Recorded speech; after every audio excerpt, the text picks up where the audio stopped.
Okay, I believe I left off talking about levels the playing field. I already talked about how the NCAA limits the number of scholarships in order to prevent one team from dominating a single sport. The NCAA doesn't like that. It likes the idea of having giving many teams, or at least the illusion of having many teams having an opportunity to win a national championship.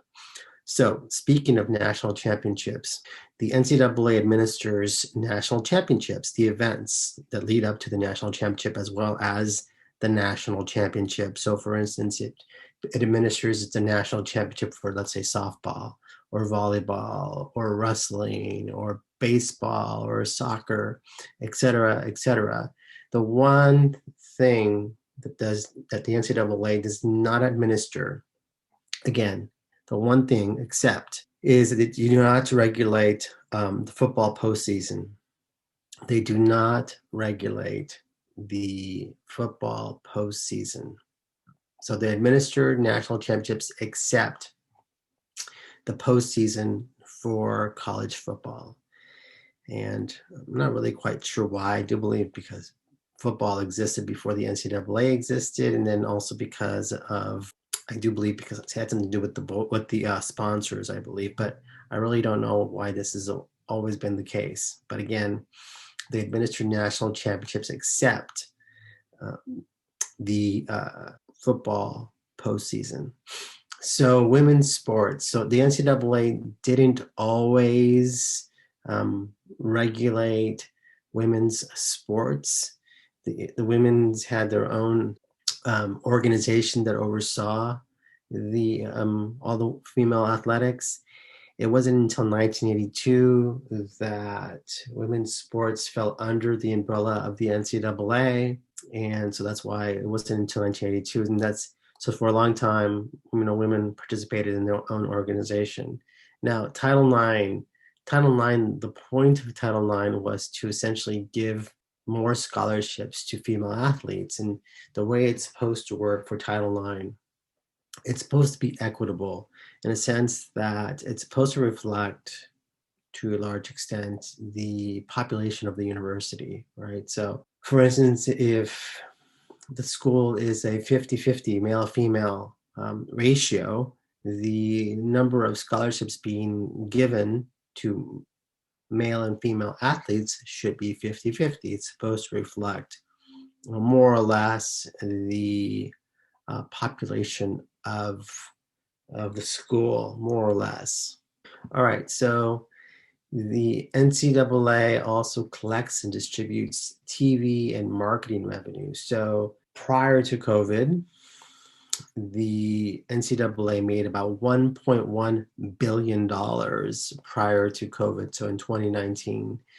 So because of COVID, it only made about 500,000, or let's say $500 million in 2020. So again, in 2019, the NCAA made about $1.1 billion. And in 2020, they made about a little over $500 million. So the NCAA lost probably $700 to $800 million, largely because the basketball tournament wasn't played. So that's why the NCAA lost so much money. And we'll talk about that when we get to college basketball. Anyways, 96% goes to academic and athletic support and to produce events. So again, 96% goes to academic and athletic support and to produce events. So the NCAA makes the money, right? And it's supposed to redistribute the money back to the athletes. So for instance, athletes are getting paid in the form of scholarship. Also, the money goes back to academic support. So the idea of, let's say, tutors or labs for the athletes, it's supposed to go back to help the athletes be better students, not just be good athletes. And lastly, it's supposed to go to produce events, right? So the idea that it goes to helping to organize athletic events. So these various athletes can be outstanding in the classroom, but also be outstanding in their chosen sport. And so, again, 96% of the revenue goes to these various forms, and again, to help the athlete perform well in the classroom, but also perform well in the field or on the mat or wherever. NCAA versus the University of Oklahoma. This court case went to the Supreme Court, and it's completely changed athletics as we know it. So it used to be that the NCAA regulated the number of television appearances that a team could have every year. So again, the NCAA could regulate the amount of appearances on TV that a team could have. And so it didn't matter if you were a great team or okay team or not even a very good team, you were limited in terms of television appearances.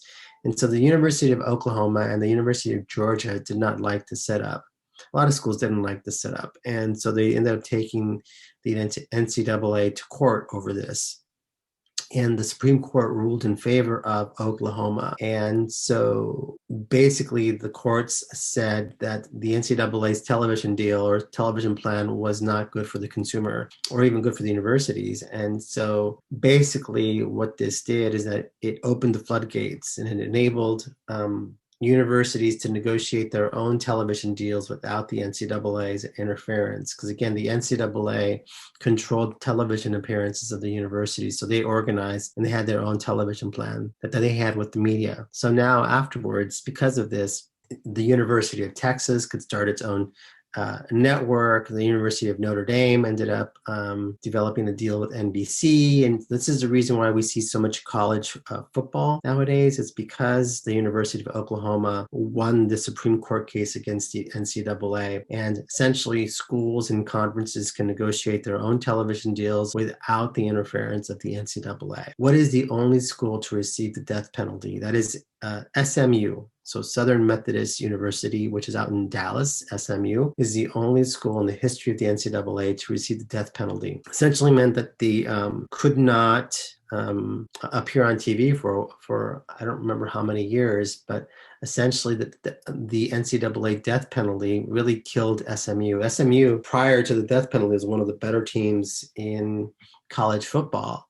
And really SMU has never really recovered from the death penalty that the NCAA placed on them way back in 1987. So again, SMU is the only school to receive the death penalty, at least in football, from the NCAA. It was the last time a Division I team was given the death penalty by the NCAA. The NCAA recently has agreed to pay for endorsement deals for athletes. So this is going to be very interesting moving forward, just in a sense that,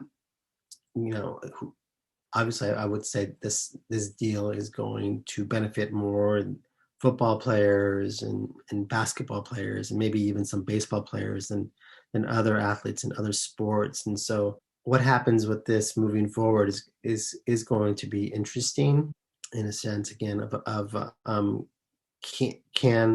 how the various universities are going to deal with the fact that these athletes are getting paid. So I think it's going to be very interesting moving forward. That's all I can say. I don't know how it's going to play out.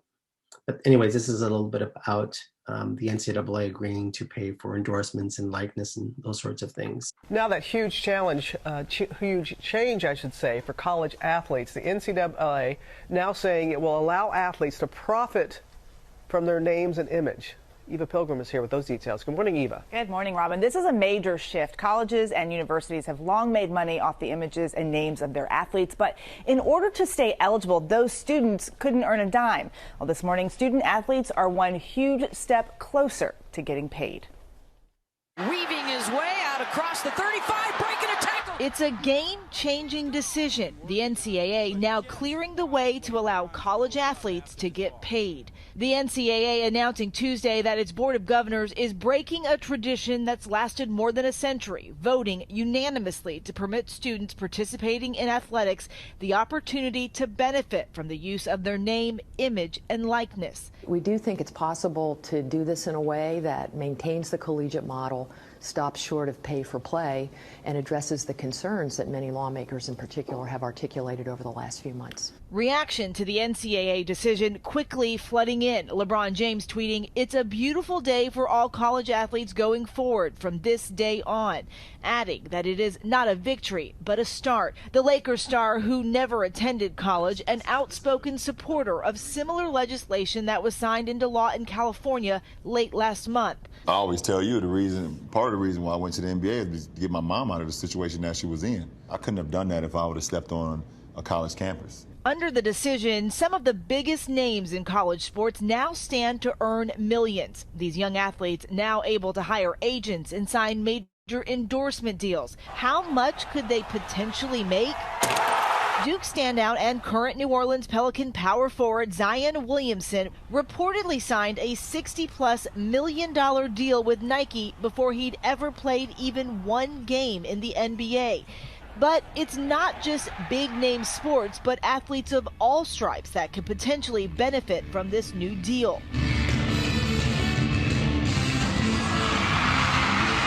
Former UCLA gymnast Caitlin Ohashi got international attention after her Perfect 10 floor routine went viral. She says she thinks this decision is especially important for athletes like her who don't have a pro league to look forward to after graduation. It's not about money at the end of the day. Like, this just allows us to open doors and start careers ahead of time before the 4 years are up. So we aren't going to immediately see college athletes across the board getting deals. This is going to take some time to go into place, and we are being told that it will likely be the 2021-2022 academic year before it's all set up. So again, very interesting to see how this is going to play out, just in terms, again, this idea of getting paid for your likeness, endorsement deals, and it's going to be interesting, I would say, again, how it's going to be. How it's going to play out and how it's going to affect smaller schools like Fullerton. Will schools like Fullerton be able to compete against some of these bigger schools who most certainly can provide their athletes with far more exposure than we can? Division I football. So, and I'm going to talk a little bit about Division I basketball as well, but these are Division I schools.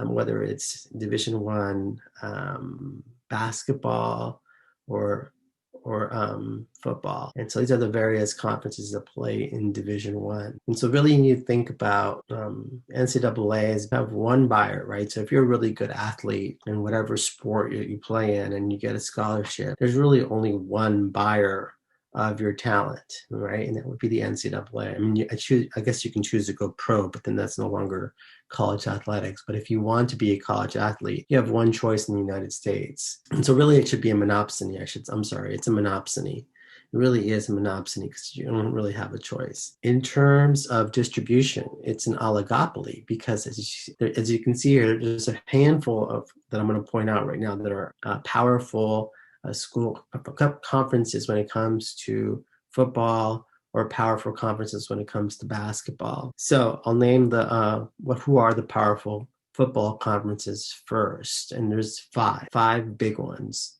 And so the five big ones when it comes to college football, and this is why, again, distribution of content is an oligopoly. So the Atlantic Coast Conference, powerful football conference, that's one. The Big Ten Conference, that's a powerful football conference, that's two. The Big 12, that's a powerful football conference, that's three. The Pac-12 is a powerful football conference, that's four. Southeastern Conference is a powerful football conference as well, that's five. Now, those five conferences are also powerful basketball conferences. The one difference between the powerful basketball conferences and the powerful football conferences is the fact that the American Athletic Conference, the AAC, is considered to be also a powerful basketball conference. And so in basketball, we have six powerful conferences. We have the American Athletic Conference, one, the Atlantic Coast Conference, two, we have the Big Ten, that's three, we have the Big 12, that's four, we have the Pacific 12 or Pac-12, that's five, and we have the Southeastern Conference, that's six. So again, if you want to be an athlete that plays in college athletics in the United States, you really only have one choice. It's a monopsony, right? It's you're playing, you got to play for the NCAA, or I should say a school that falls under the umbrella of the NCAA. It's a monopsony.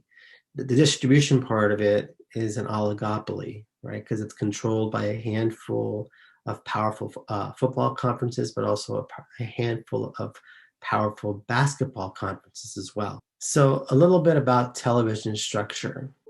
And so media, right? So one important thing to remember about the media is that the conference shares the media revenue.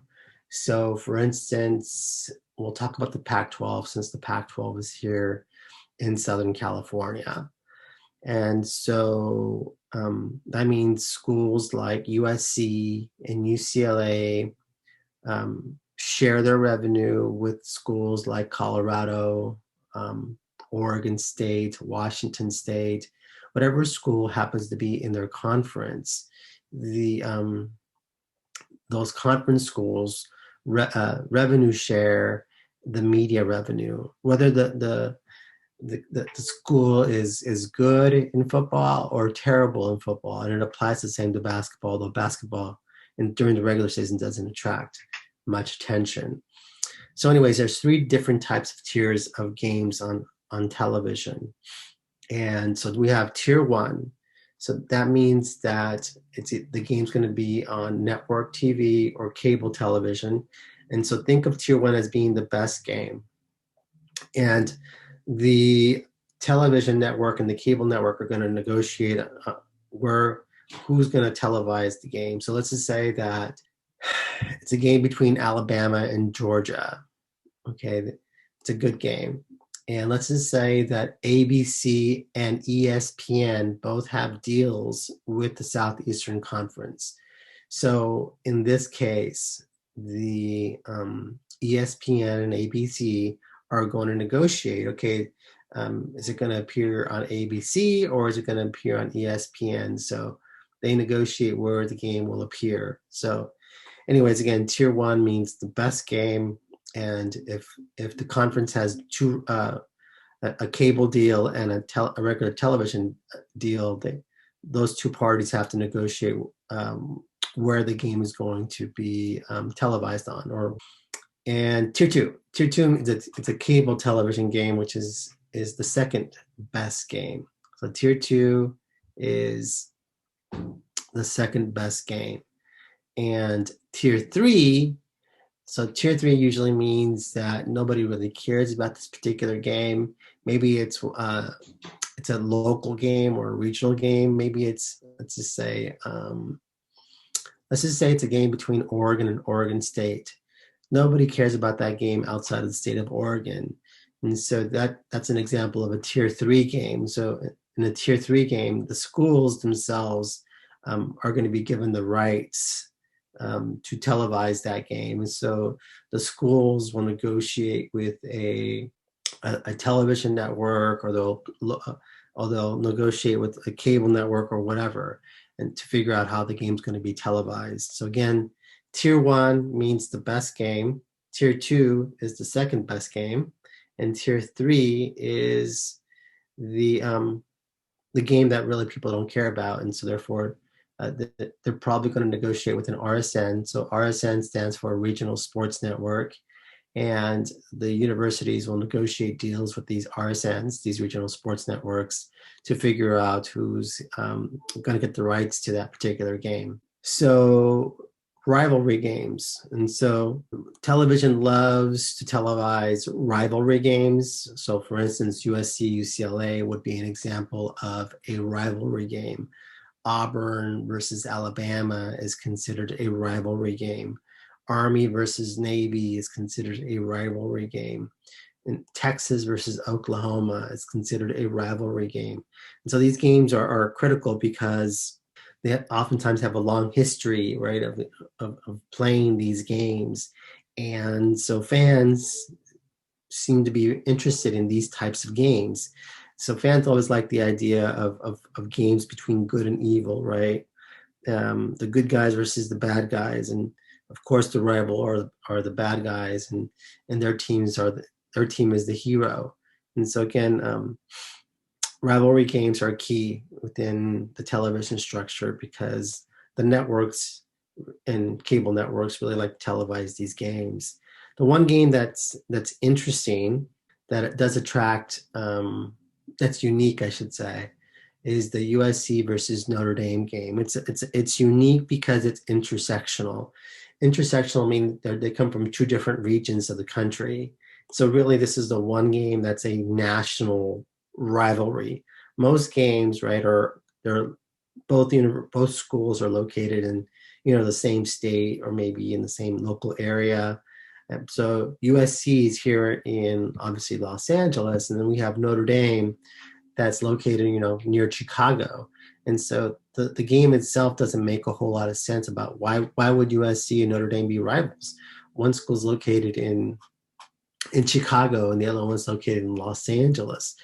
And so the game itself is unique because it's the one national rivalry game. And also what makes this game unique is that both of these schools have a long tradition of being very good at football. And this rivalry goes back to 1926.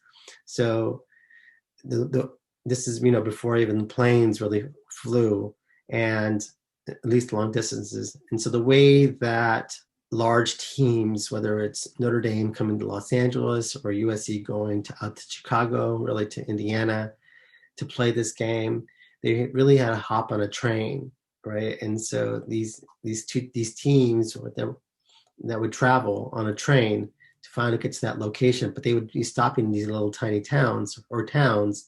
And so it would create a lot of excitement, the fact that, hey, USC's in town or Notre Dame's in town. That means that the game's is coming up in the near future, right? And so this game generally generated lots of buzz because, again, both of these teams were quite good. And so they have a long and storied history that's pretty interesting. So this is a little bit about the USC and Notre Dame rivalry. History and hate. The Irish journey to the Los Angeles Coliseum to meet Southern California. Across half a continent, more than 1,500 miles apart, something profound brews in the soil. It might be best described as determined restlessness, a deep-seated distaste, a bloodthirst, to proclaim yourself and leave no questions. You see, on these two university campuses lay the breeding ground of the longest continuous intersectional rivalry in the country. Unarguably, the greatest intersectional rivalry in the college game, the Fighting Irish of Notre Dame, the Trojans of Southern Cal. Make no mistake, when these teams play, it's for real. It is a series that started back in 1926, but it has never been more dramatic than it is today. Notre Dame, USC, one of the greatest rivalries in college football. The Irish journey to the Los Angeles Coliseum to meet Southern California. Tomorrow, we beat Southern Cal. In another epic battle between these two famed rivals, maybe the most celebrated rivalry in college football. Intercepted by Harrison Look Smith. At that tackle by Jalen Smith. Robinson hauls it in. USC doesn't like us, and we don't really like them, and that's just how it's going to be forever.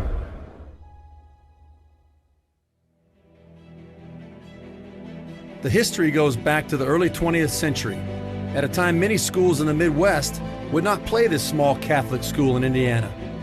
Notre Dame was forced to travel by train east to New York for the fateful victory over Army in 1913, then south that same year to defeat Texas at Austin.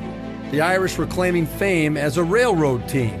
And after star player turned coach Newt Rockne won Notre Dame's first national title with the Rose Bowl championship in 1924, it didn't take long to take his rambling squad west to California as a repeat destination.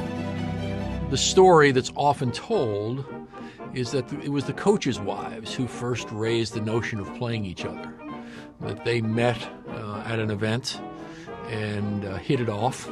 I know that Newt's wife was tired of not going on vacation. I think that's what it basically came down to. It really didn't have anything to do with football. It was two ladies that, thought, hey, this would be a nice place for you to come out to and see the beauties of California. Others say it was actually the two institutions saying, you know what, we got to try this because this would be really good for us and for college football. However the story goes, the Irish handed the Trojans the first loss of the series in 1926. And except for a 3-year hiatus during World War II, Notre Dame and USC have brought it every year since. The Notre Dame-USC rivalry is a national rivalry. It pits two regions of the country. Most of the other famous rivalries are within a conference. Michigan, Ohio State, they're bordering. Auburn, Alabama, they're in the same state. USC Notre Dame was transformational in that it wasn't relegated to a geographical region. It's not a proximity battle. It's not a state versus state battle. This is a university versus a university. It's a rivalry born of two coaches with vision, deciding they ought to play each other at a time when traveling from South Bend, Indiana to Los Angeles and vice versa didn't make a lot of sense. So many conferences are born of geography, or born of conference, or born of convenience. This isn't. USC and Notre Dame are truly national rivalries. This series is good because the two teams are really, really good. All the quantifiable numbers about talent, Notre Dame and USC, they are 1 and 2 in College Football Hall of Famers, in Pro Football Hall of Famers. All-Americans, draft picks, Heisman Trophy winners, famous moments. The number of years in which it has had national championship implications. It's not just the years in which one of the teams won the national championship. In some years, the outcome of the game kept one of the teams from winning the national championship. When you look at sheer... So obviously you can tell just by watching this video that these two schools, the reason that there are such heated rivals and it's a national rivalry again goes back to the idea that these two schools have been quite good at football for quite a long time. And again, what makes this rivalry unique is that it's a national rivalry. It's not a local or regional rivalry. It's again a national rivalry that started in 1926. Okay, Heisman Trophy. And so Heisman Trophy candidates are also oftentimes seen on television. The reason being is because the Heisman Trophy goes to the best college player. Again, the Heisman Trophy is given to the best college player, and this happens every year. And so oftentimes the best college player oftentimes plays for one of the better college football teams. And so this is the reason why Heisman Trophy candidates oftentimes get lots of television coverage. And again, Heisman Trophy means the Heisman Trophy is awarded to the best college football player every year. Conference championship games. So at the end of the season, typically television televises various conference championship games. And the first conference championship game was the SEC or Southeastern Conference. Again, SEC, which is short for or abbreviation for Southeastern Conference. In 1992, that was the first conference championship. The 1992 Southeastern Conference championship game. So Southeastern Conference was the first conference that put together, again, a conference championship game. Smaller conferences also get some TV coverage. But typically for a smaller conference to receive any sort of coverage on television, usually that means they have to televise their games during non-traditional days. So that might mean, for instance, televising their games on, let's say, on a Thursday, or maybe on a Friday. So they're gonna televise their games on a non-traditional day in order for them to stand out in the marketplace. So media, we have various revenue streams that a university receives from playing college sports. So we already talked about media. So media revenue, the various cable networks, television networks pay the conference or school money for the rights to televise their games. anyways, who negotiates media deals? So the person who negotiates media deals on behalf of the conference, at least, is the conference commissioner. So conference commissioner negotiates media deals on behalf of the entire conference. So the gate, a school is going to make money on ticket sales, right? The gate. And so one thing that's interesting about college football is that the stadiums in college football are actually bigger than the stadiums in professional football. So anyways, the largest stadium in college football is Michigan Stadium. So Michigan Stadium is the largest stadium in college football. Some refer to it as the Big House. Performance and conference. So generally speaking, the conference revenue shares its performance. So for instance, this year in basketball, the Pac-12 did very well. A lot of their teams won. And so all the money they make from their various victories in college basketball, these schools are going to revenue share the money with the other schools in the conference. And there's also this idea of performance revenue sharing. So I believe this year, Oregon, I forgot which team, I believe it was Oregon that made it to one of the big bowl games. And so Oregon's going to get paid lots of money for receiving this bowl bid or earning the bowl bid. And so they might keep a portion of the revenue and then share the rest with the other conference members.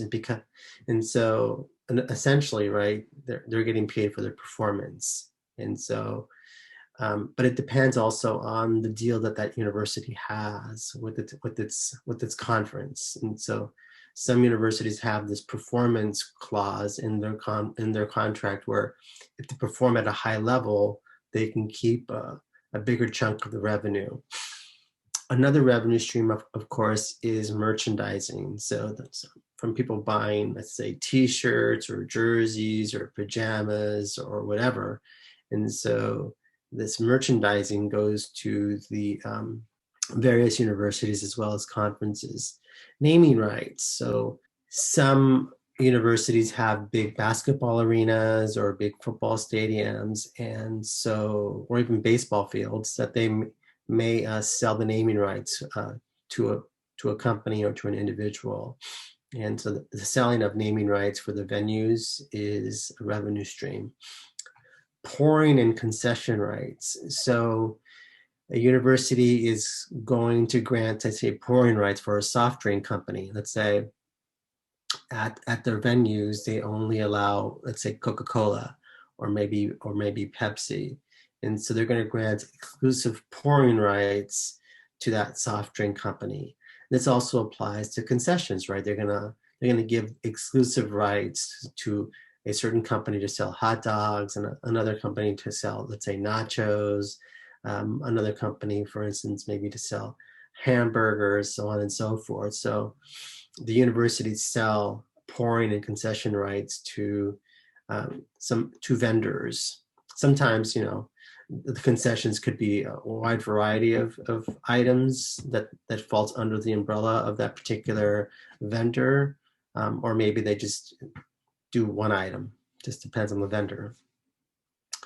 So booster and alumni donations. And so this is a really important revenue stream for various universities who have, let's say, rich alums or rich boosters. And so that these boosters or alums give lots and lots of money to the university.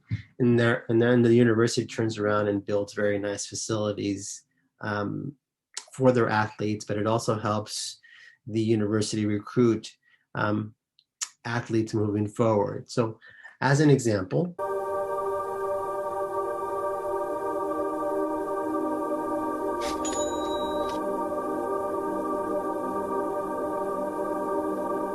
it's Ryan Carter, cornerback for Clemson. On 3rd and 11.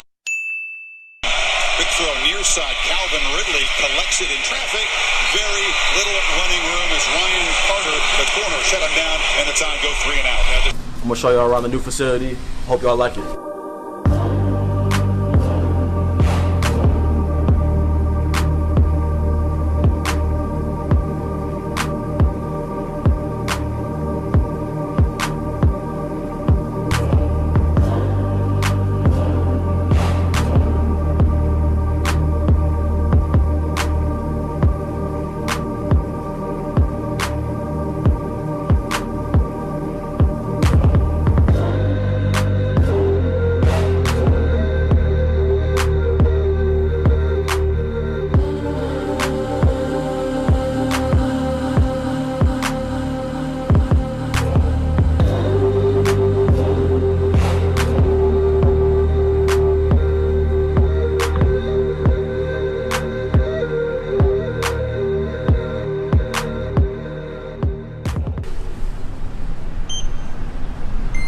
So I like the noise it makes. right, It makes it feel important.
So anyways, as you can see here, it's a pretty incredible layout here that Clemson has. And the reason that they're able to build these phenomenal facilities is because of a booster and alumni donations that they give money to the football program.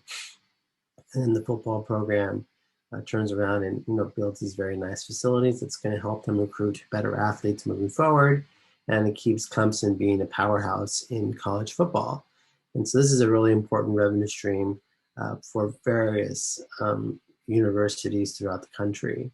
So last but not least, we have facility fees. And facility fees are essentially when the university rents out, let's say it's baseball field or softball field or football field or basketball arena for, let's say, high school events. So for instance, Cal State Fullerton, even though we don't have a football team, we have a football stadium. We built it at the same year that we got rid of a football team, so that our football team never actually played at the actual arena, but anyways, or stadium. And so anyways, the football stadium, that small arena that seats like I think 10,000 people, is rented out to various high schools and to CIF. And so CIF may have one of its playoff games at Cal State Fullerton because it is a nice size stadium, and it would be cool for high school kids to play in that particular facility. And so Fullerton would rent it out to these various schools for a fee, of course. What conference generates the most revenue? That would be the Southeastern Conference or the SEC. So again, the SEC or Southeastern Conference generates the most revenue. They had, prior to COVID, they had earned about $650 million. So during the past year of COVID, I'm not sure which conference generated the most money, but prior to COVID, it was the Southeastern Conference. So these are some various jobs. All of them are pretty self-explanatory. The one that's probably not too obvious is travel.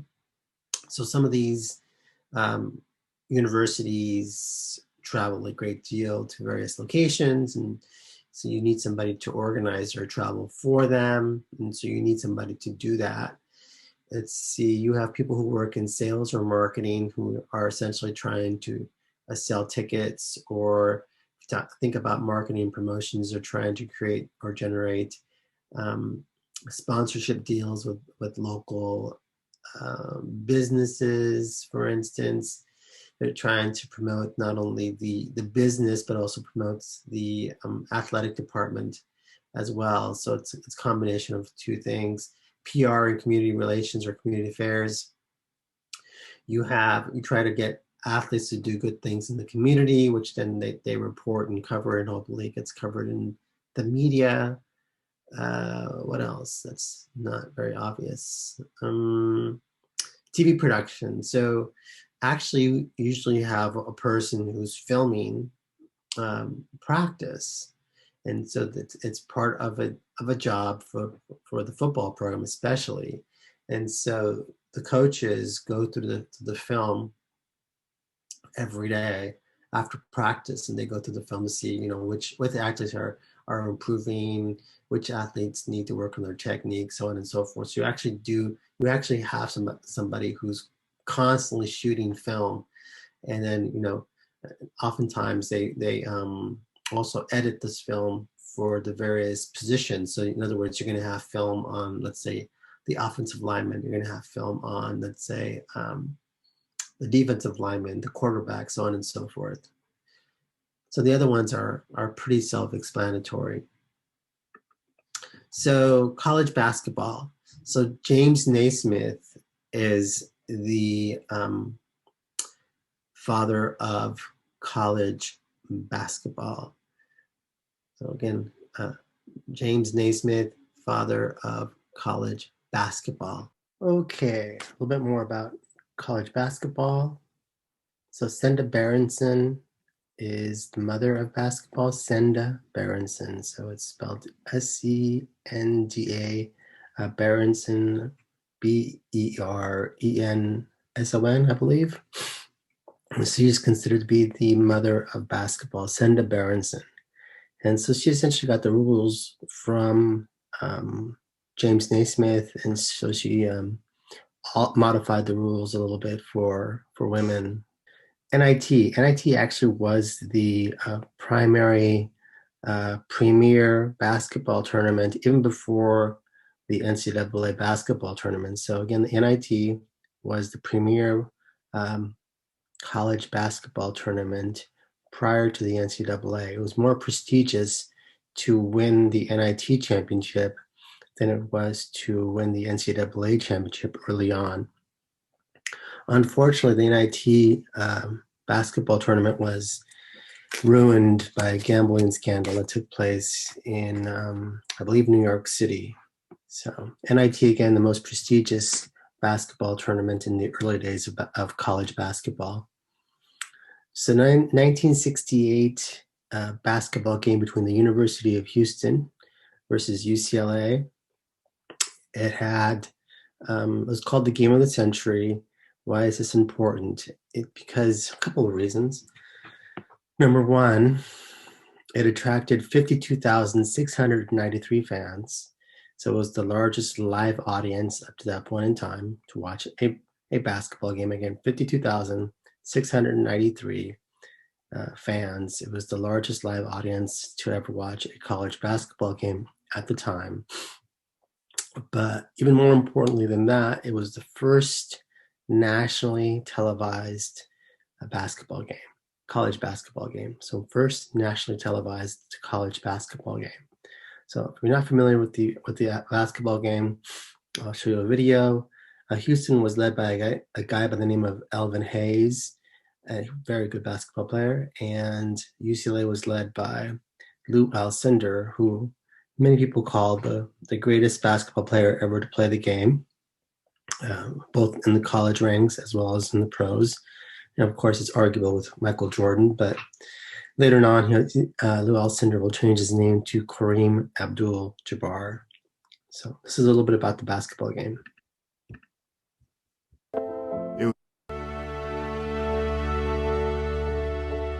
The Astrodome in Houston, Texas. People still remember that game. The largest crowd ever to see a college basketball game. It was one of the biggest moments in basketball history. The nation's two top teams meet in the sports spectacular of the year. There's all types of great games that have happened since then, but I don't think there's been as much anticipation or excitement about a basketball game as there was for this particular one. The year 1968. The nation's top two ranked teams, both unbeaten, were to meet for the first time. The University of Houston had a successful, though untested program, while UCLA hadn't lost a game in 2 years. UCLA was the most heralded basketball team in college basketball at the time. They were riding a 47-game win streak. We were number 2 and they were number 1. We got a scouting report before the game, and he said, "It's no use you playing UCLA. They are the best. They're the best. They're the best. You just don't have a chance." We had never lost a college basketball game, and this was just going to be another big challenge for us that we had met. They were the team to beat. They had the coaching, they had the players, they had the reputation, they had the history. For Coach Lewis, the matchup was 2 years in the making. It hadn't been easy to coach UCLA down south, particularly at such an unusual location. Coach came in and says, well, we got them. We're going to play them January the 20th in the Astrodome. And everybody began to wonder, in the Astrodome? You know, we practiced in a gym of 2,000 maximum. We played in a stadium of 5,500. 55,000, it's a big difference. To say that you're going to put an event in the Astrodome, and it's not football, and you want to sell it out, and you want to promote it, and you want to sell tickets, and you want to make money, you're not going to get too many takers on that. Basketball was a regional game. In the South, basketball was almost non-existent because it was football. I remember watching the NCAA tournament, and they had it on late at night over the weekend. It was very difficult to catch. You know, you had to really plan, and it wasn't shown nationwide. There had never been a national televised basketball game. Nobody wanted the game. They said, oh, that will never work. Nobody will ever watch that. What they would watch was the matchup of two All-Americans, legends in the making. They pitted then Lou Alcindor, Kareem Abdul-Jabbar against me. So it was a clash of the titans, more or less. These are two great players with unbelievable egos, and no one is willing to step aside and let the other get in front. Kareem had basically everything that I wanted. He was the best player in college basketball. I wanted to be College Player of the Year. His star, to me, was shining very brightly, and I wanted to replace his star with my star that year. In just a few moments, the largest crowd ever to see a college basketball game will watch the nation's two top teams. I remember in the locker room before this game, before we came out, we all wondering, really, will anybody be out there? Here's the official paid attendance tonight, 52,693, the largest paid audience to ever see basketball anywhere at any level. So it was kind of a strange game because they placed essentially the basketball court. I don't know if anybody's familiar with the Houston Astrodome. It's a big arena. So I don't think it's no longer there in Houston, if I recall correctly. But anyways, it's a big, gigantic football stadium. And so they essentially put the basketball court in like the 50-yard line. And so the fans were far removed from the actual basketball game that was taking place at the 50-yard line. So the players that played in the game said that, you know, they'd make a basket, there'd be a pause or silence, and then there'd be loud cheers because it took a while for the echo, I suppose, or the sound to reach the players. So it was the acoustics in the arena because it was built to be a football stadium, not a basketball arena, and so the acoustics were weird for that particular game. So anyways, again, it's a very important game because it was really the first nationally televised college basketball game, and again, at the time it was the largest live audience to watch a basketball game. 52,693 witnessed this particular basketball game. Houston will win the game by 2 points. I believe it was 70 to 68. And UCLA will get its revenge on Houston in the NCAA tournament. And UCLA will win another national championship in 1968. So 1975, it's the first nationally televised game between the University of Maryland and Immaculata. Immaculata was a power in women's college basketball. It was this little tiny college, and I believe it was a Catholic school, and they became a powerhouse in college basketball. But a lot is not known about Immaculata, but this is a little bit about Immaculata, just to kind of give you an idea of the power, this power program that existed in women's basketball prior to getting big in the early 80s is really when women's basketball really starts to take off. But this predates the NCAA basketball, because it wasn't a part of the NCAA basketball at the time. It was a different organization that ran women's basketball. But nevertheless, this is a little bit about Immaculata. Okay, 1975 was the first nationally televised game between the University of Maryland and Immaculata. Immaculata was a tremendous power in college basketball in the 1970s. And it was a little tiny Catholic school. I want to say it was in Pennsylvania, but nevertheless, it was a little tiny college, and it was unusual that this school would be such a powerhouse in women's college basketball. Immaculata was one of the pioneers when it came to college basketball. They were, they would attract thousands of fans to watch them play because they were so good. And again, they were a big power in the early days of women's college basketball. And so they took part in the first nationally televised women's game in 1975. So UCLA holds the record for the longest winning streak in the history of men's college basketball. And that's an 88-game winning streak. So again, UCLA. The University of Connecticut has the record for women's college basketball. They won 111 straight games, which is absolutely incredible. Again, 111 straight wins for the University of Connecticut, or UConn. So 1946. 1946 is the first broadcast of the finals. It took place in New York City. It was between the University of North Carolina and Oklahoma A&M, which later changes its name to Oklahoma State. So as you can see up here, right, the first men's basketball tournament took place in 1939. So it was a little while until you actually had the first broadcast of the men's basketball tournament. And so 1954, first nationally televised game. That was a championship game between LaSalle and Bradley in 1954. 1979. So this is a really important game in the history of men's college basketball. It was the highest rated finals ever in the history of men's college basketball. Again, the highest rated finals in the history of men's college basketball.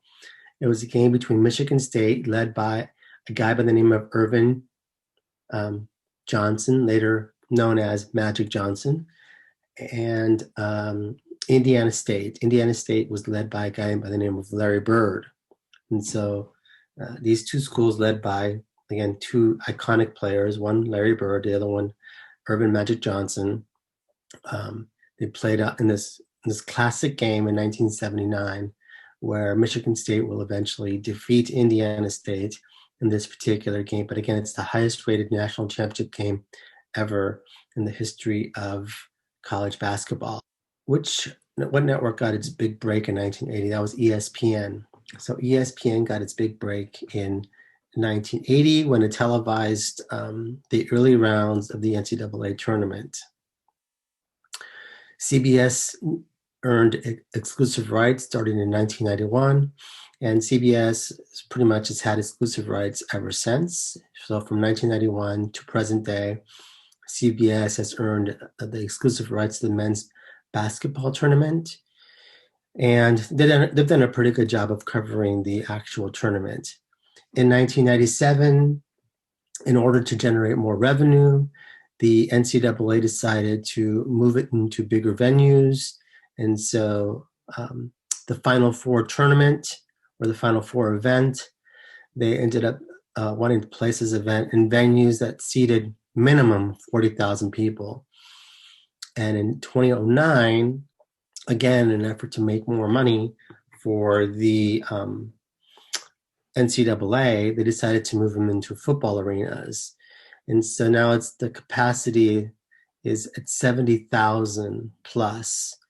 And so what they do is, going back to the idea of the game between Houston and UCLA, is that they place the basketball court in the center of the actual arena. And so so it's a centered basketball court. The ice, the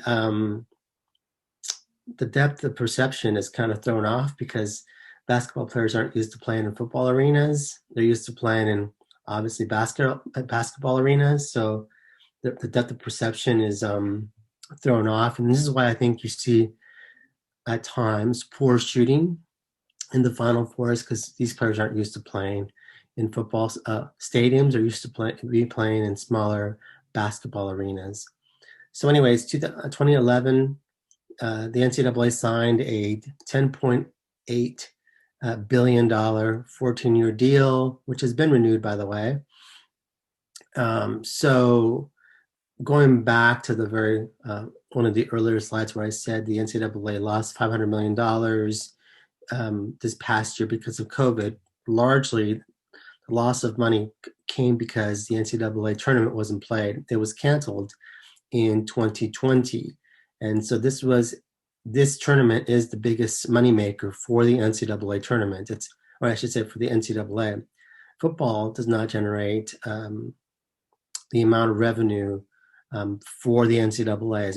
Going back to what I was saying about the football is not really regulated, at least not the postseason, by the NCAA, but basketball is. And so this is the cash cow for the NCAA is the men's basketball tournament. So in 2011, the tournament was expanded to 68 teams. It's about a month-long tournament. And again, the expansion to 68 teams was an effort by the NCAA to make even more money off of this basketball tournament.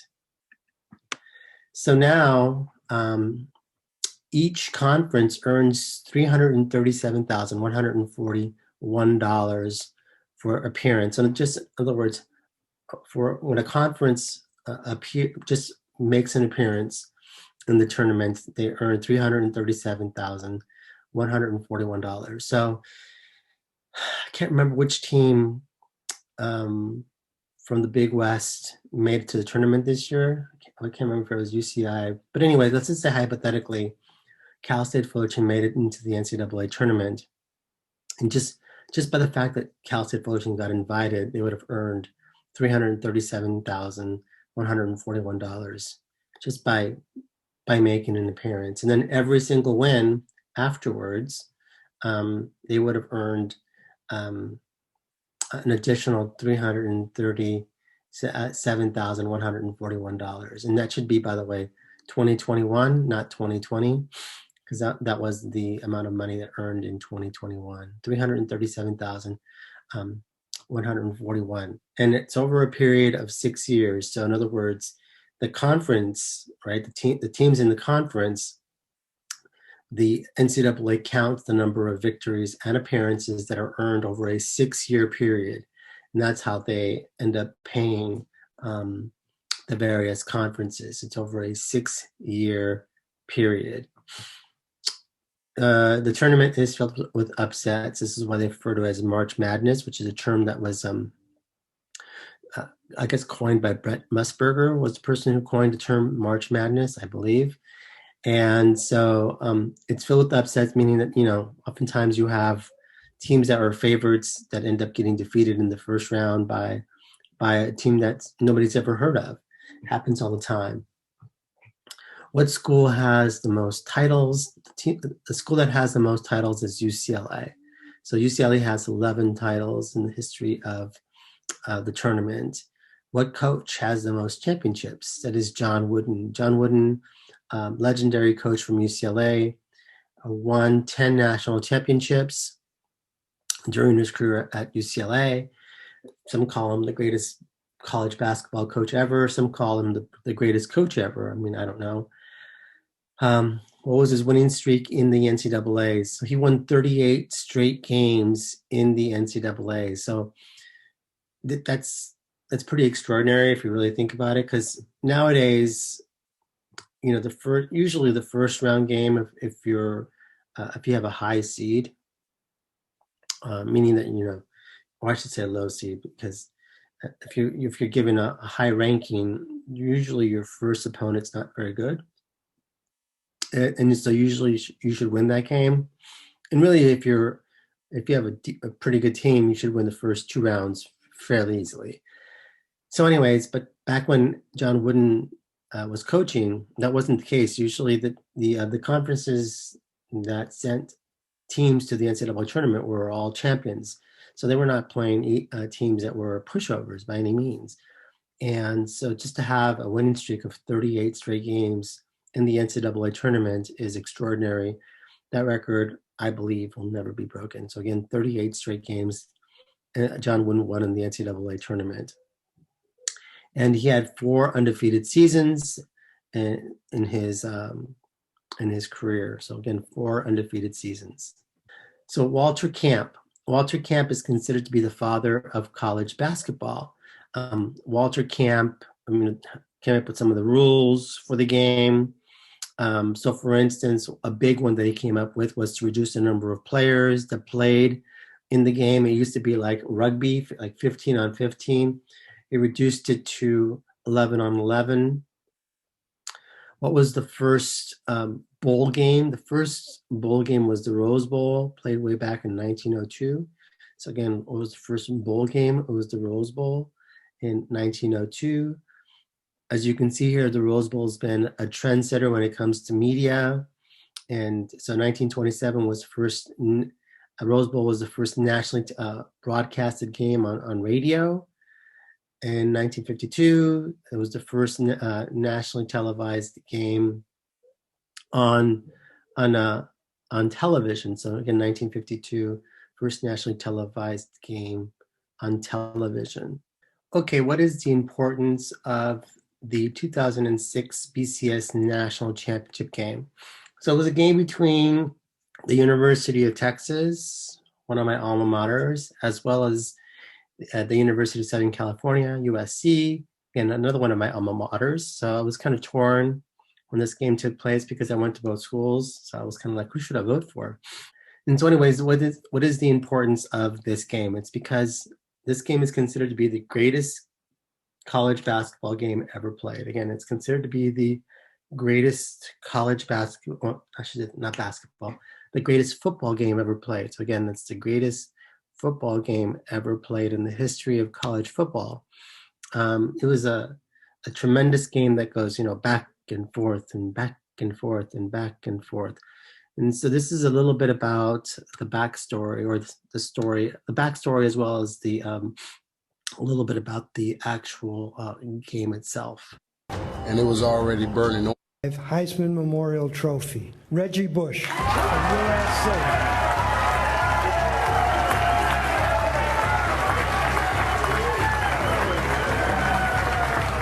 I was pissed about not winning the Heisman and bringing the Heisman back to Texas. I lost the Heisman. The first thing I did was call Rod Wright. And I said, man, get the guys together and tell me it's showtime. And from that point, just the disrespect from the media, from everybody, just not even giving us we weren't supposed to be there, kind of pissed us off a little bit. There wasn't much fuel you could add to that fire, and it was already burning orange. But per them just not giving us a chance, by the end of that thing, the fire was blue because, we were sick of it. Yeah, I really appreciate you all. You've been really good to us. I won't need a pregame talk. Hey, Longhorn! Yeah! You like USC? Hell no! Hey, USC? Hell no! You like USC? Hell no! I know that's right. The air thick with anticipation and excitement here in Pasadena, Texas. USC for the national championship. It does not get any bigger or any better than this. Hey! Hey! Oh! Texas, I love you, baby. Roses, I'm bringing them home. Already. That's what we came here for. Listen to me now.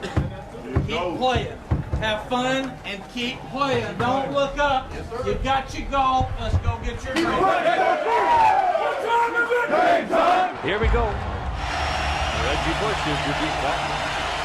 Oh, it's around the corner. Touchdown. And it's going for it. Jarrett. Touchdown. Matt Leinart in the second half 14 of 15 for 182, and that dagger there. Now let's see what the USC defense can do with Vince Young. Young slips a little, coming back. There's daylight. Here he goes. Touchdown. Tell you, Keith, never seen anybody like him in my life. We've got 4:03 to play in the game. 5-point lead for Southern California, and they get the ball back. Pete Carroll's got to make a decision right here on 4th and 2. And Reggie's on the sidelines, but Lendell White's in there. In my mind, I'm thinking they're about to hand the ball off to Lendell and get the first down because we haven't stopped him all day. We just got to huddle. We knew that, for us, give the ball back to Vince. I said everybody just had to do their job. He gets it. He didn't get it. Half the stadium's going to go crazy. The burnt orange side did. Put the ball in number 10's hands and let him win the game for you. Unstoppable guy. He was something special to watch. Just being on the defensive side of the ball and knowing we have Vince on our team, it's like Superman. 4th and 5, the national championship on the line right here. Take you back to Coach Brown and me and Coach Davis. The first thing they asked before we left, if the game was on the line, what play would you call? I said quarterback sneak. Coach Davis like, well, let's call menu 2. That gives you both. You can pass it or run it. And it came down to that play, menu 2. That play was a zone blitz, and once I came back to go to my check down to Selman, it was a lane. And I just, my instincts just took off running. He's going for the corner. He's got it. Vince Young scores. The game is over. Texas. So anyways, and Texas ends up winning the game at the very end. It was, really an incredible football game. And so again, it's considered, this particular football game is considered to be, again, the greatest football game ever played in the history of college football. I mean, is it? I don't know. Certainly the best game I've ever personally seen in my life. And I've been watching college football for quite a long time. And so again, best game I've ever seen, and oftentimes again considered to be the best game ever played, at least in college football. So the Iron Bowl in 2013, game between Alabama and Auburn. This play right here that I'm about to show you in the video is considered to be one of the greatest endings to a particular football game during the regular season. I believe it's called the one of the greatest plays of the 21st century, at least so far. And because of the stakes that were involved, these two highly ranked teams were playing one another. And if you're not familiar with the Alabama-Auburn rivalry, both teams are very good, and they play in the state of Alabama, obviously. And it's a pretty intense and heated rivalry. And oftentimes Auburn has ruined Alabama's quest for a national championship, because oftentimes Auburn will upset them. And then this happens vice versa as well. Sometimes Auburn has the better team and Alabama ends up defeating them at the end of the season. So it's referred to as the Iron Bowl, one of the better games every year played. And so this is a little bit about the 2013 Iron Bowl, at least the very end of this particular football game, that features a missed field goal. And then I'll show you the end right now. Very little wind. What small amount there is at his back. Mandel will hold it. Now they've officially made it 57 yards. Remember, a block kick could go the other way, too. He's got to be careful and get it up. On the way. No, returned by Chris Davis. Davis goes left. Davis gets a block. Davis has another block. Chris Davis. No flags. Touchdown. Auburn. An answered prayer.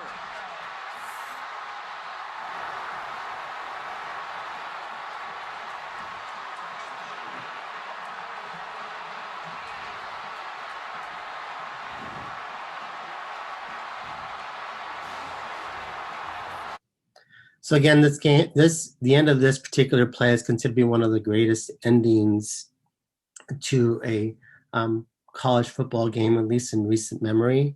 And so it's called one of the greatest plays, at least of the 21st century. This run back, this one single play, has become iconic in the history of college football, and it will ruin the chance for Alabama to go on and try to win another national championship. As you can see here, they were ranked number 1 at the time, and so it helped sort of dethrone them as national champions, or as a potential national championship. So 2016, we have a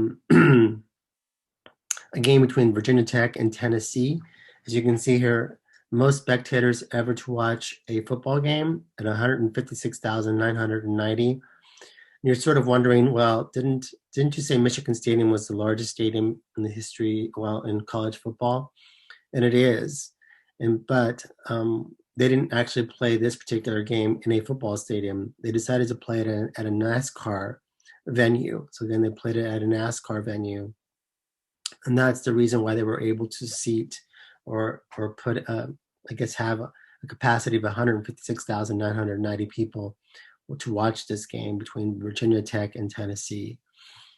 The team that has the longest winning streak in the history of college football is the University of Oklahoma. They've won 47 straight games. So again, University of Oklahoma, longest winning streak in the history of college football, 47 straight games.